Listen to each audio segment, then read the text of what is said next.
It's Thursday, September 20th here in Korea. Hello and welcome to the special coverage of the 2018 Inter-Korean Summit Pyeongyang. I'm Lee Ji-yoon in Seoul.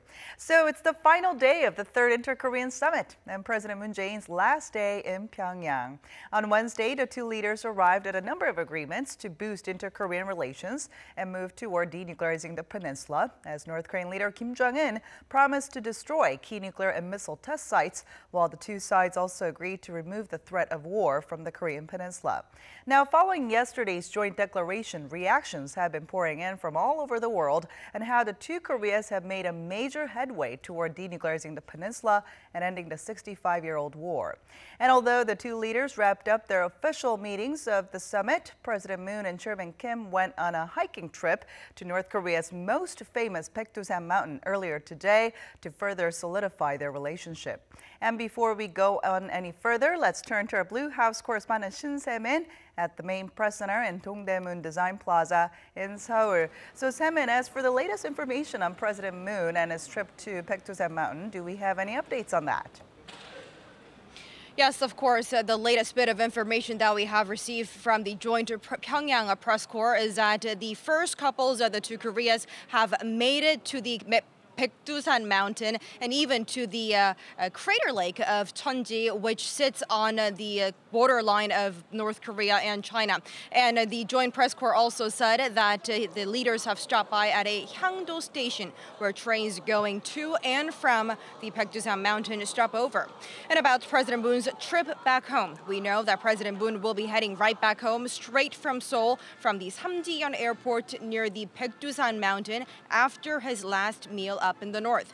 But the rest of his entourage, however, will be heading home after stopping by at Pyeongyang International Airport, the route they took to get to the north a couple days ago. And that means, Ji-yoon, the footage of the first couples strolling Baekdusan Mountain will be transmitted from the north by the press corps before they head back home in Seoul. And as much as many here are anticipating to have a first look at the Baekdusan Mountain stroll by the first couples, because they say that it will be as remarkable as the one that we saw back in April by the two leaders when they held that private conversation at the inter-Korean village of Panmunjom on that footbridge. Many are wanting to see that first raw video footage as they come in. Ji-yoon? All right, we're also waiting to see some more footage as soon as we get it. But Se-min, this morning there was a separate briefing by an official at the main press center on denuclearization. Tell us more about that. Perhaps the presidential office of Cheongwade is on responding to some growing questions about that declaration, that joint declaration signed by the leaders of both South and North Korea just yesterday. And the two leaders made the promises that the two have made in carrying out that promise of denuclearization. South Korea's top nuclear envoy Lee Do-hoon spoke to reporters earlier this morning. He said one of the key takeaways from the joint declaration is that the fact that the leaders have agreed that they would continue the talks on denuclearization, and that the North Korea's foreign minister Lee Yong-ho is making a trip to New York for the UN General Assembly next week upon the invitation by the U.S. is already a positive indication that non-stop talks would be taking place. And Seoul's top nuclear envoy also said the agreement by the leaders on moving forward to a nuclear-free Korean peninsula is a stark contrast and a major development that we're seeing compared to that military standoff between the two Koreas that we saw just last year. Ji-yoon? All right, thank you, Se-min, for that. Now, we take a look at the age-old significance of Baekdusan Mountain. It holds great meaning in the hearts of all Koreans from both South and North Korea as a proud part of their history, which stretches back more than 5,000 years. Our Oh Soo-young explains. The sacred Baekdusan Mountain on the northernmost point of the peninsula has once again been highlighted as the symbol of Korean identity after President Moon Jae-in and Kim Jong-un's visit following their summit talks this week.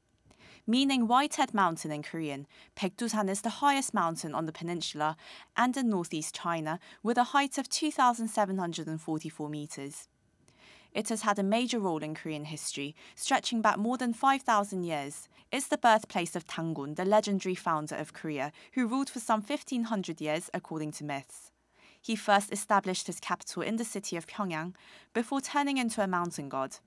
This story and various other Paektusan fables have inspired a sense of national identity and the noble spirit of the Korean people, depicting the mountain's tall mystical peaks and its Cheonji crater lake.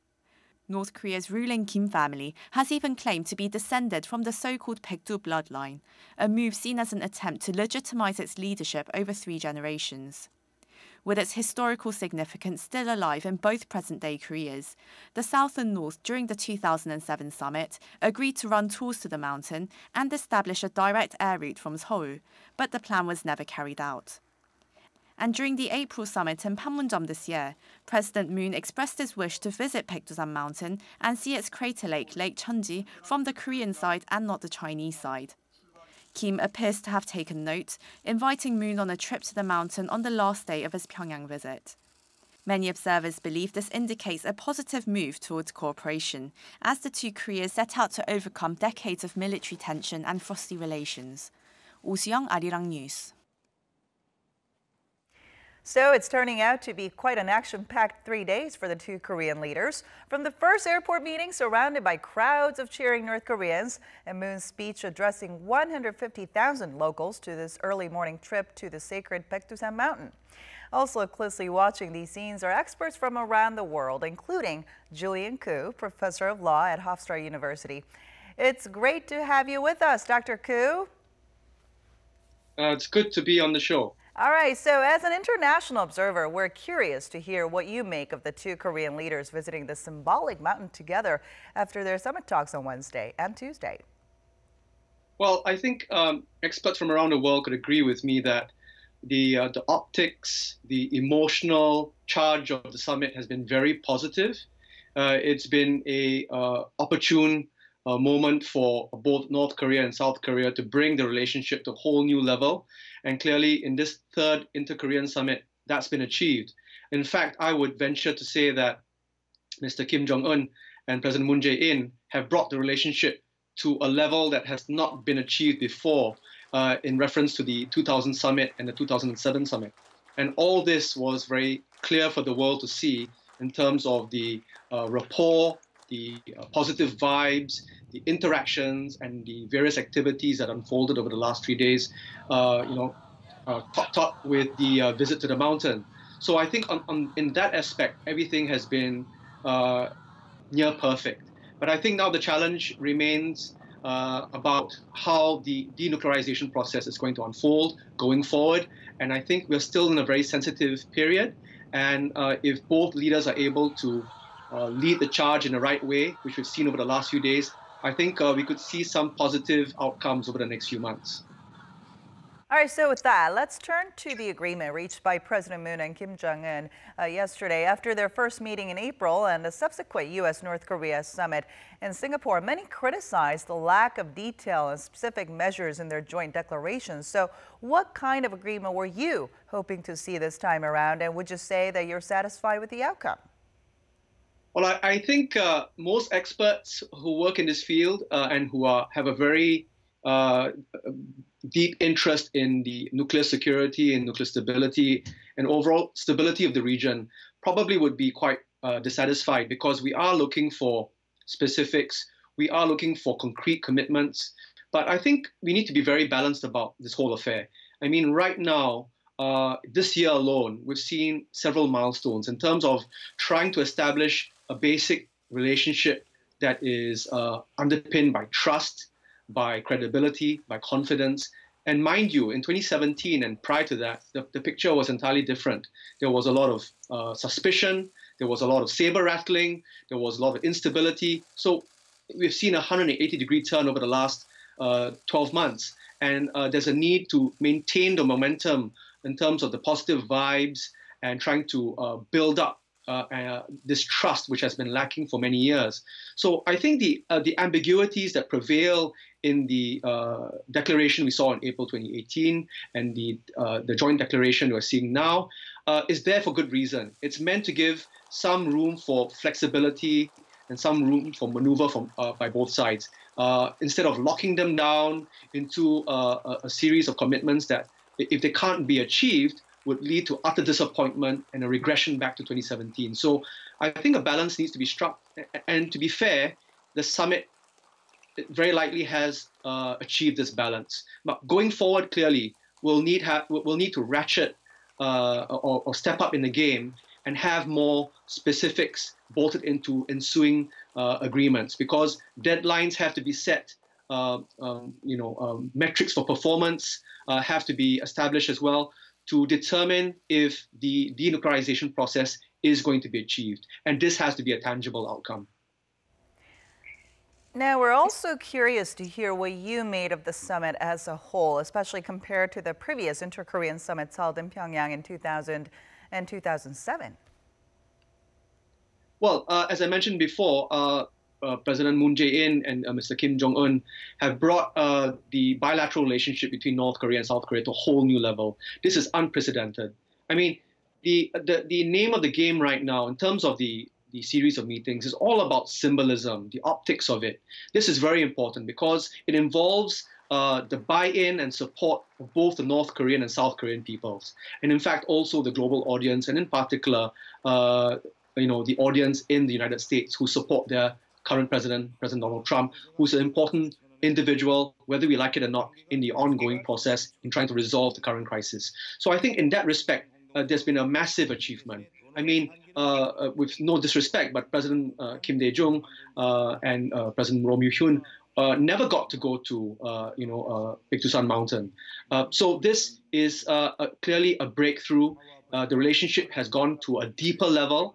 And it's also made possible by the fact that we have two personalities right now. We have Mr. Kim Jong-un, who is very unlike his father, Mr. Kim Jong-il. And we have also on the South Korean side, President Moon Jae-in, who is very progressive and who is, making all the right gambles, one could argue, in trying to put a stake in this relationship and to bring it to a whole new level. And I think this is being reflected by the very visit to the mountain. I mean, this is unprecedented. And I think the North Korean government wants to reflect that, and to reflect that things can get even better. But I think here we've just got to find a way to exploit this big win and make sure that the tangibles going down the road are going to be achieved. So on an emotional level, on a bilateral level, it's hit all the right notes. But now we need to get down into hard specifics, and we need to achieve those things. Otherwise, the situation could easily unravel again. Now, President Moon was hoping to mediate and accelerate dialogue between Washington and Pyongyang. So do you think the summit will help to advance denuclearization talks between Washington and Pyongyang? I mean, will we see a second Kim-Trump summit by the end of this year? In my assessment, I'm confident that a second summit between President Donald Trump and Mr. Kim Jong-un will happen. It needs to happen because we've seen how these apex summitry between heads of state is critical in moving this process forward. I mean, we've seen a lot of hard work being undertaken by all the stakeholders, whether it's the South Korean government, the North Korean regime, the US administration, at the senior and middle levels. But in order to bring the wins home, so to speak, and achieve tangible outcomes, it has to be done face-to-face by the leaders of these respective countries. So we are now expecting Mr. Kim Jong-un and President Donald Trump to meet again. They need to maintain the momentum and bring their relationship to another level. And mind you, it's become slightly competitive because there's a race for apex summitry over the last few months. I mean, just look at the relationship between China and North Korea alone. President Xi Jinping and Mr. Kim Jong-un have met on several occasions. And in comparison, President Trump and Mr. Kim have only met once. So it's almost incumbent on them to meet again and to make clear the points that they had agreed on in June, emphasize on those points, make further clarifications, and move the process forward. So I am willing to venture that a meeting will happen this year, and presumably it may even happen prior to the midterm elections in November for the US, because for President Trump, he's got to deliver some tangible wins in terms of trying to resolve this ongoing crisis in the Korean Peninsula. All right, Graham Ongweb, professor of law at Hofstra University. Thank you so much for your insight today. All right, for more insight, Professor Song Se-ryun of Kyung University and our reporter Kim Hae-sung join us in the studio today. So good to see you guys again.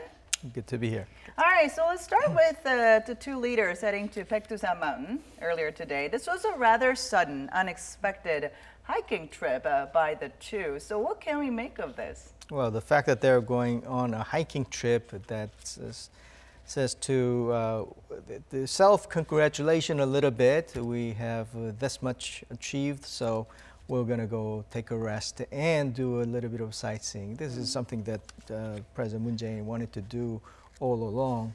So, and also very symbolic. This is a very mythic and mystic mountain, very with full of meanings to Koreans, because this is the mountain where the son of the god came down to start the people group in this peninsula. So in that sense, it probably intended to be a kind of a last-minute period to all process of a long journey of the summit in this process. So it could probably symbolize also that the two leaders perhaps think this was a successful summit between the two, because some are saying that depending on the outcome of the summit, the two might not have a quote-unquote a friendship event a day afterwards. But we're seeing that this happening, perhaps this was the friendship event that the two were going to have if the summit turned out to be successful, right? So. All smiles all around. Right. Haesang, did you make anything of this Paektusan Mountain trip? I have to agree, it does hold a symbolic meaning, because Paektusan Mountain, it is the sacred mountain, but at the same time for Koreans it means a lot because it's in the Korean national anthem, and it's the first time that the leaders of the two Koreas are heading together to Paektusan Mountain. It's the first time since the Korean War. Right. So it does send a message that the two Koreas are ushering a new era of peace and to really end the history of division and war, as President Moon said yesterday. All right, so let's turn our attention back to that joint declaration announced yesterday. I mean, a lot came out of it, but what are some of the things that stood out for you? Well, you remember that when we went in, what we were facing was a stalled talk between the North Korea and the U.S. Mike Pompeo's trip was canceled, so President Moon's role as a mediator was a very urgent one. And they had a three-stated purpose agenda and one big hidden agenda, well, but not so hidden. And those were strengthening Korean ties. As we can see, the optics will attest it was a pretty feel-good event, so no problem there. Alleviation of military threats, especially along the borders, with pretty much hard work put into a negotiation, resulted in a pretty elaborate military-related agreement. So check off there. The biggest one, the denuclearization. I mean, everybody was expecting that has to happen in a very substantial and very specified way, so that it will get to the hidden agenda, which is to resume the talk between the North Korea and the U.S., Donald Trump. So that was a big ticket item. But yesterday, the immediate reaction to what has been agreed and the languages of it was pretty disappointing, because there was no specific mention of the actions. Right, and the timeline as well, right? Right, that was soon turned the tide when Donald Trump tweeted that he was very excited. And then there were a flurry of immediate actions. Mike Pompeo arranged to meet Lee Yong-ho in New York. There was a Vienna meeting that's being arranged. So it seems like it's all but certain that the U.S. meeting will take place. So in that sense, okay, then there's a successful meeting. I have to say that this is kind of dramatic in a way that there has been a process of negotiation and posturing on both sides in a very dramatic way. There was even a catfight, sometimes fire and fury, and school children kind of childish scurryings. But then the posturing of making a necessary element in place, especially for North Korea to bring in China, to be, if needed, a white knight of some sort. that was in place, and also the necessary or frequent threat of I'll walk away or pull out. That has been used in both parties and a couple of times. So with all those dramatic turns and ups and downs, with the role of President Moon, mediator, it's kind of amazing or kind of gratifying that we're at a place where we're looking forward to the next step.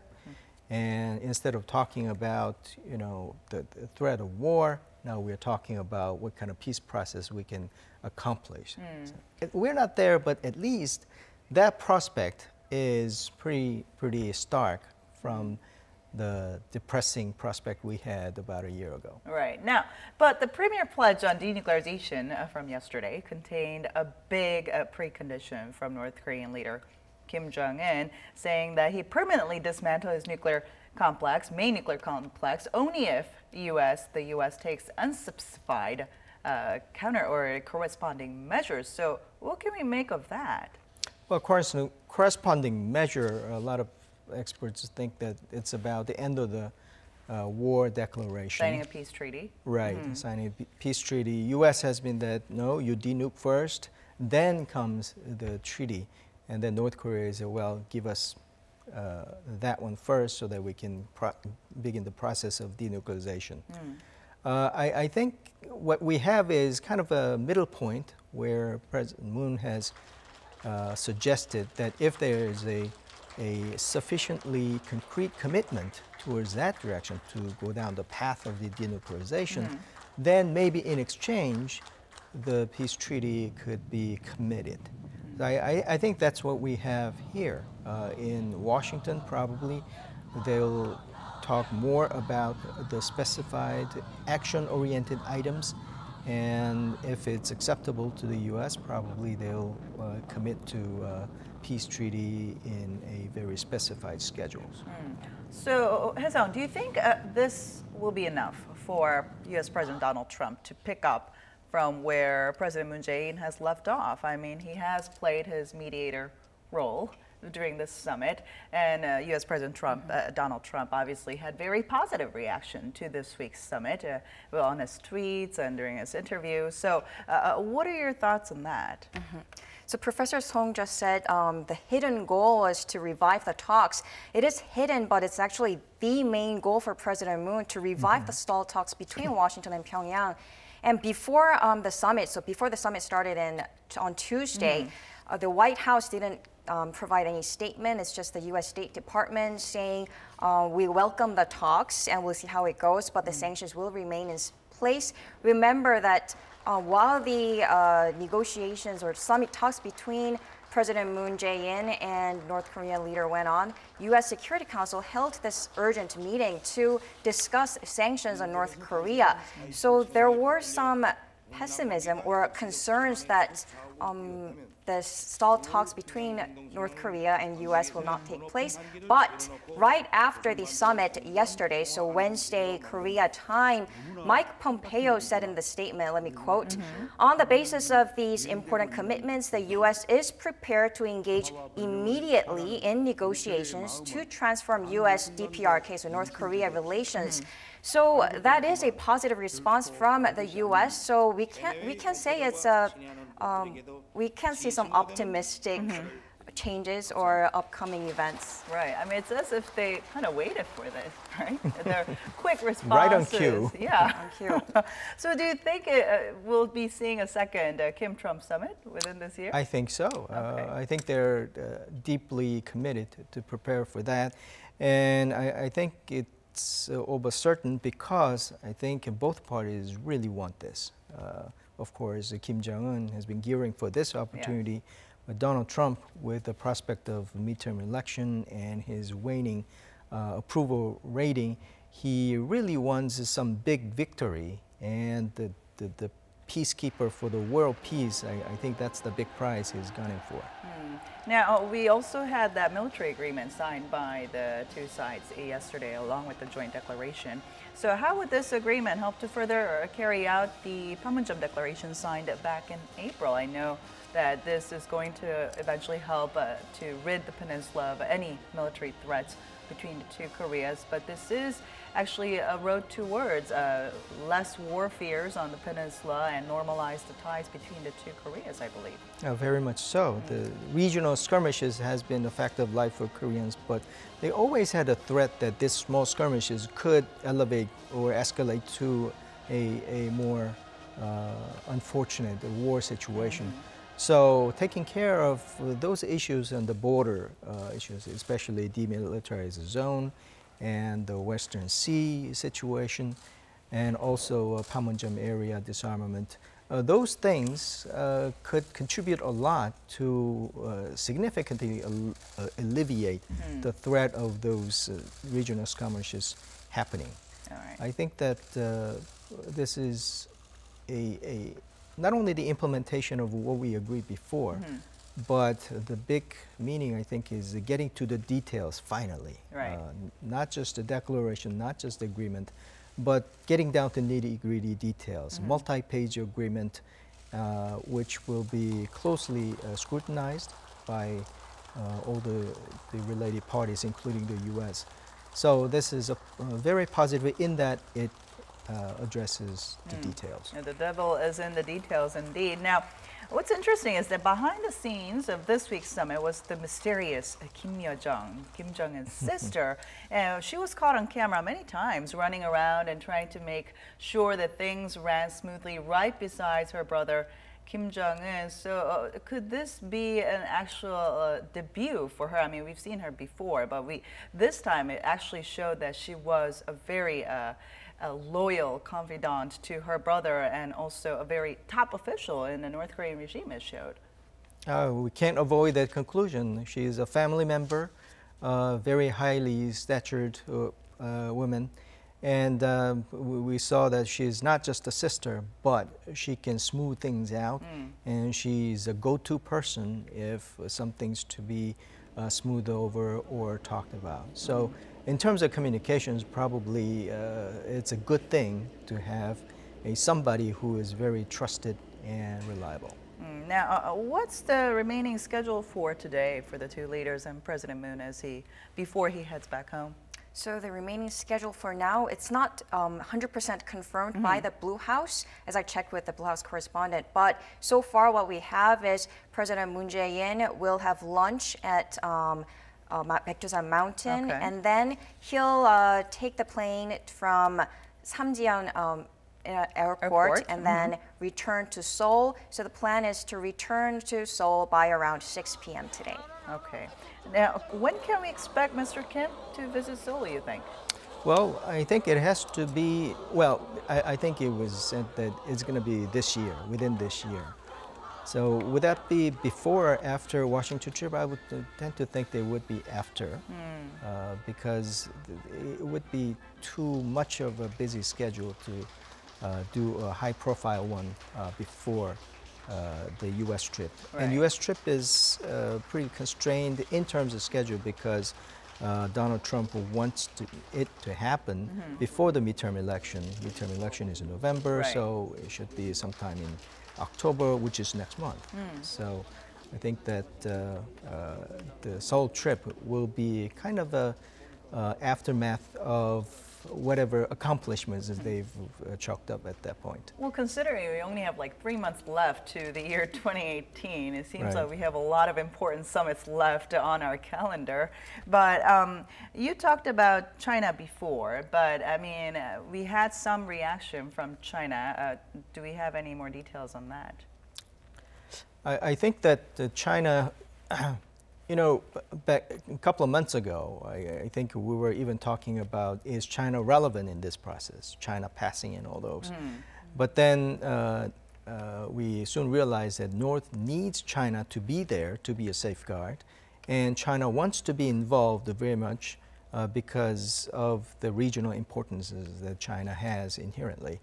At this point, just as North Korea and South Korea and South Korea especially is in close contact with the U.S., North Korea probably is in close contact with China. Right. Especially if you're talking about the military options, and probably the word THAAD will at some point resurface again. Right.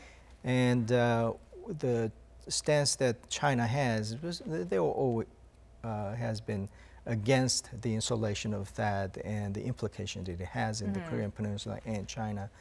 A lot of people worry that that is also still there, saying that if Korean Peninsula is heading down towards a peace, then what's the need of that?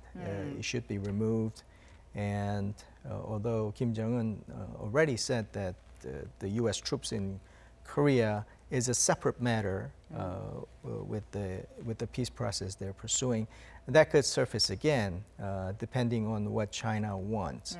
So I think that everybody has kind of one eye towards what China wants, especially when China is having a trade dispute in a major scale with the U.S. So that kind of bad blood might spill over towards the security side.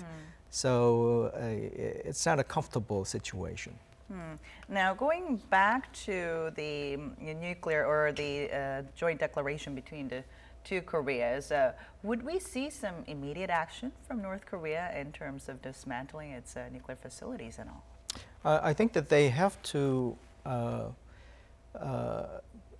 put things in motion at least, especially on the Dongchangli side. Because I think everybody was saying that, well, they did enough talks, which has been reneged or, turned out to be a lie. Right. So this is a time to walk the talk. Right? And because Donald Trump wants some specific actions before the midterm election, I think that there was demand, and North Korea is prepared to show a gesture. If they want to blow up some facilities soon, probably it'll come sooner than later, so that the momentum of this peace process and talks will continue until Donald Trump kind of puts down this big package for the North Korea. That's going to be the ultimate point of the long road of negotiation. Right, and there are also talks of reviving the Gyeongsang Industrial Complex as well as reviving tourism on Mount Kumgang, but of course there are still sanctions in place, like Hae-sung mentioned, maximum pressure on North Korea until it denuclearizes. So where do we see that going? Well, it's a little bit confusing because when we stopped the Gyeongsang complex or closed down, that was not explicitly because of the UN sanctions. It was a Korean government's the sanction items. But of course, after that, there were a series of sanctions were in place, including US's and UN's. Right. So at this point, I think the latest position is that, well, we cannot start it over, or we cannot resume it because of all the sanctions that is in place ever since. But the UN sanctions and US sanctions always had exceptions, like the infrastructure projects and agriculture and all those. If it's not related to the nuclear development or the financial or economic arrangements, then we can always look for it. So I think one of the items that they can talk about or will talk about in the US might be that, well, the Kumgang project and the Gyeongsang industrial complex could be an exception, could be carved out as a sign of goodwill and show. And remember that even during this summit, there was a big business conventions in Pyeongyang, bringing in a lot of merchants from China and Russia. So similar arrangements could be made in exchange for some showing of and gestures of goodwill from North Korea. This is definitely North Korean leader Kim Jong-un stepping up efforts to normalize his nation, I guess. He wants to be seen as a normal nation and within the international community, you know, other than just a nuclear power, a threat to the world security, right? So, right, we saw a lot of that, including his wife stepping up in a major way to be shown as a first lady right. doing We haven't the seen that usual happen things. before in Right. North Korea. So in that sense, now we've seen a lot of exchanges between the two Koreas even before this week's summit in regards to exchanges of forestry and, like you said, infrastructure, and we've also seen family reunions happen, right? With so the two Koreas are tackling some humanitarian issues as well. So, like you said, perhaps the Gyeongsang Industrial Complex and the Maumkumgang to tourism could restart if the U.S. Kind of gives that exception, but we never know, right? Right. I think North Korea really wants those things to start. All right. Well, Hae-sung, anything that stood out for this week's summit for you before we wrap it up?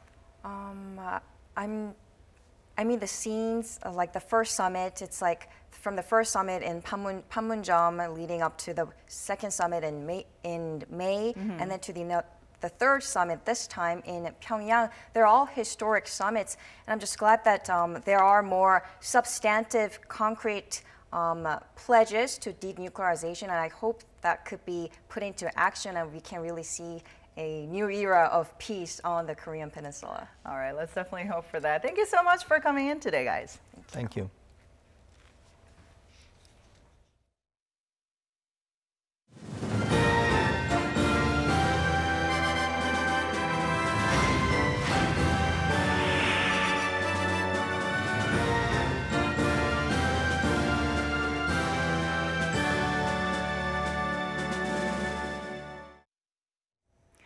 Yesterday at North Korea's mass games, President Moon Jae-in vowed to bring an end to the 70-year-long history of hostile relations between the two Koreas and take a step forward to achieve lasting peace on the Korean Peninsula.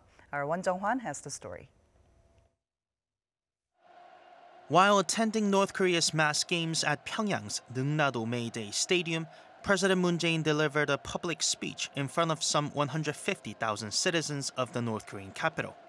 He became not only the first South Korean leader to attend the event, but also the first to deliver a speech to a mass North Korean audience. President Moon started off by first thanking his counterpart Kim Jong-un and announced that a new era of peace on the Korean Peninsula has arrived.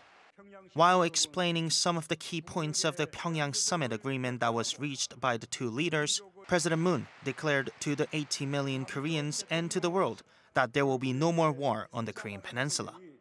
He added that the leaders of the Korean Peninsula have come up with specific measures to completely eliminate the fear of war and the danger of armed conflict between the two Koreas.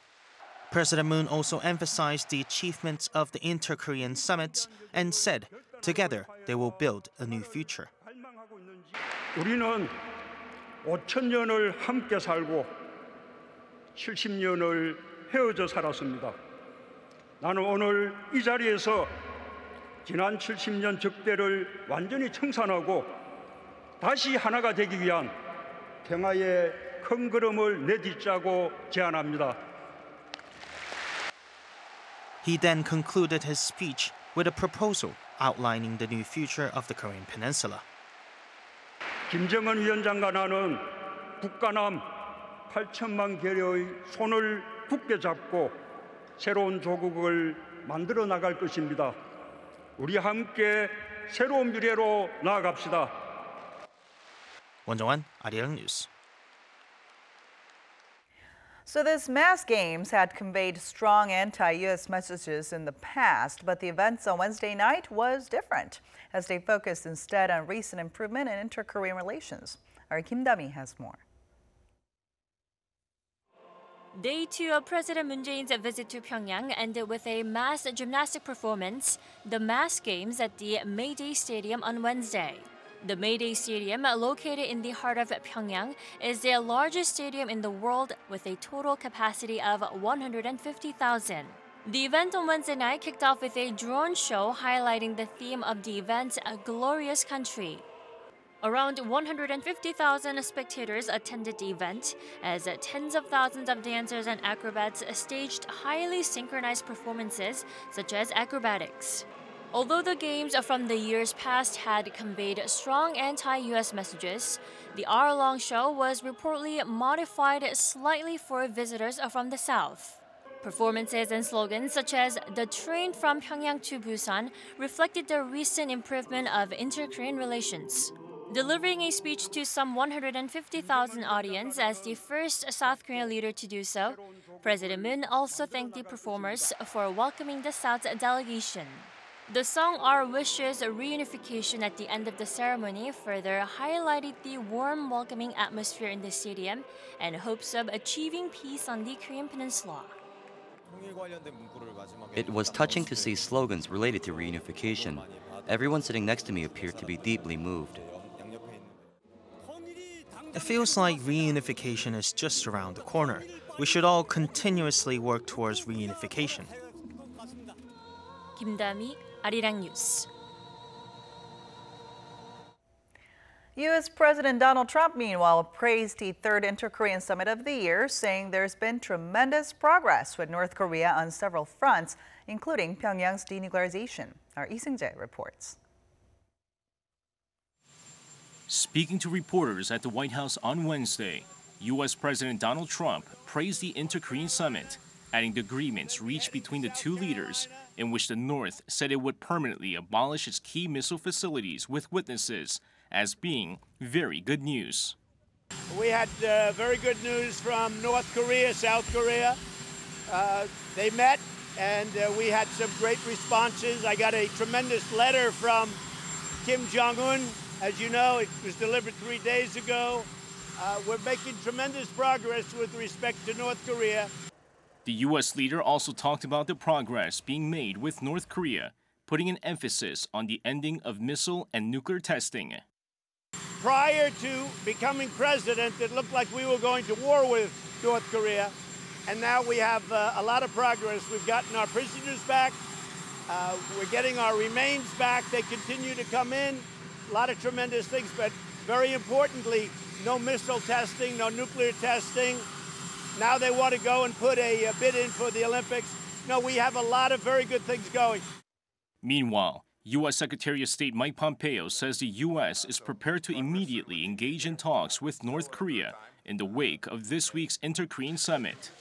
The top U.S. diplomat said in a statement that the U.S. congratulates the leaders of the two Koreas on the successful outcome of their meeting in Pyongyang and welcomed the North Korean leaders' reaffirmation to denuclearize the peninsula.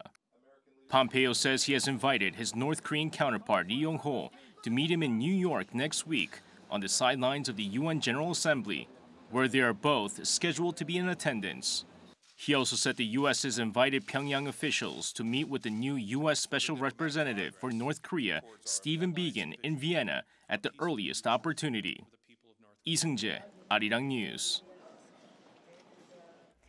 And staying on the responses from overseas, high hopes were expressed by the Chinese and Japanese governments in their latest responses to the Inter-Korean Summit. They hoped that improvements could be made toward denuclearization and permanent peace on the Korean peninsula. Our Kim Ji-yeon tells us more. South and North Korea's neighboring countries of China and Japan gave their responses to the third Inter-Korean Summit of 2018. The Chinese government responded Wednesday before the Inter-Korean joint declaration was announced the following day that it welcomes the dialogue. As a close neighbor, China always supports improvements in inter-Korean relations through dialogue. China hopes the two Koreas can actively implement the consensus made in their joint declaration and make continuous efforts to play a positive role toward achieving long-standing peace in the region. Meanwhile, Japan says it hopes improved inter-Korean relations could lead to the resumption of denuclearization dialogue between North Korea and the U.S. It has also called for specific actions from the North for the complete denuclearization of the Korean peninsula. In a regular briefing, Japan's Chief Cabinet Secretary Yoshihide Suga called for North Korea to promptly carry out its denuclearization efforts as agreed upon by the two Koreas, as well as the agreements made during the Singapore summit in April. Japan says it hopes for a separate summit between North Korea and Japan, saying it's communicating through various channels in South Korea and Japan to make it happen, but nothing is settled as for now. Kim Ji-yeon, Arirang News. North Korea's state television was also busy broadcasting President Moon Jae-in's visit to North Korea. Our No Aram reports. 경의하는 최고領導자 김정은 동지께서 문재인 대통령을 평양 국제비행장에서 맞이하셨습니다. Scenes from Pyongyang's top officials awaiting President Moon's arrival to the moment North Korea's first couple walked along the red carpet to greet their South Korean counterparts were all aired on the North Korean Central News Agency.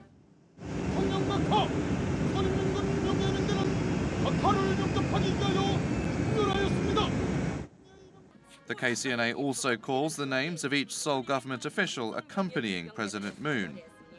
정의용 청와대 국가안보실 실장, 조명균 통일부 장관, 강경화 외교부 장관, 송영무 국방부 장관.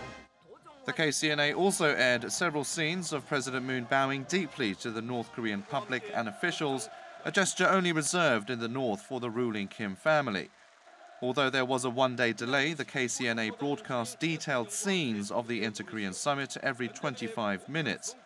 The network also aired footage of the first two ladies as they went about their itinerary, while only pictures of South Korean business leaders were broadcast. The KCNA covered almost every part of the summit, with the exception of the two leaders' voices. Noaram, Arirang News. Now, ahead of the summit, South Korean President Moon Jae-in hoped of eating at a restaurant in Pyeongyang that is popular with the locals. And on Wednesday evening, President Moon dined at a well-known seafood restaurant in Pyeongyang. Our Choi Si-young has more. On the second day of his trip to North Korea, President Moon ate dinner at the Pyeongyang Daedonggang seafood restaurant. The three-story building, which opened in July, can seat a total of 1,500 people on its second and third floors. The first floor is a giant water tank where customers can pick the fish they want to eat. Chairman Kim Jong-un named the restaurant himself and picked its location. President Moon shook hands with the customers one by one and said hello to them. The customers responded with clap and cheers. 음식이 맛있습니까? 우리도 여기서 마담 보러 왔습니다. While exchanging a few brief words with the customers, President Moon was greeted by Kim Jong-un and his wife. 오늘 내가 너무 시간 많이 걸리니까 먼저 와서 좀 둘러봤습니다. Chairman Kim's visit was unexpected and the two first couples dined together, enjoying slices of raw fish with light drinks. President Moon has tried to heighten intimacy with the locals in countries he has visited for summits. Sometimes dubbed as popular restaurant diplomacy, he ate a twisted breadstick for breakfast when he visited China and a bowl of rice noodles in Vietnam. Choi Si-young, Arirang News. One of the 6 agreements that the two Korean leaders reached during their 2018 Inter-Korean Summit Pyongyang stated that the North Korean leader would try to visit the South this year. Our Hong Yu reports on the significance of this promise. 나는 문재인 대통령에게 가까운 시일 안에 서울을 방문할 것을 약속했습니다. With that, the North Korean leader hinted at a possible visit to the South Korean capital. He made the announcement at the press briefing that followed the signing of the Pyeongyang Joint Agreement on Wednesday. And his plans to visit South were also included in that agreement made between the two leaders. President Moon added that the visit is likely to take place within this year. If Kim does make the trip, he will be the first North Korean leader to visit Seoul, and that would be a landmark moment for inter-Korean relations. During the 2000 Inter-Korean Summit, then North Korean leader Kim Jong-il had also promised then South Korean President Kim Dae-jung that he would visit South Korea. But that plan fell apart. At the 2007 Inter-Korean Summit, when the two Koreas reached the October 4th agreement, Kim Jong-il only agreed to constantly meet to discuss pending problems without any promises to make a trip to Seoul.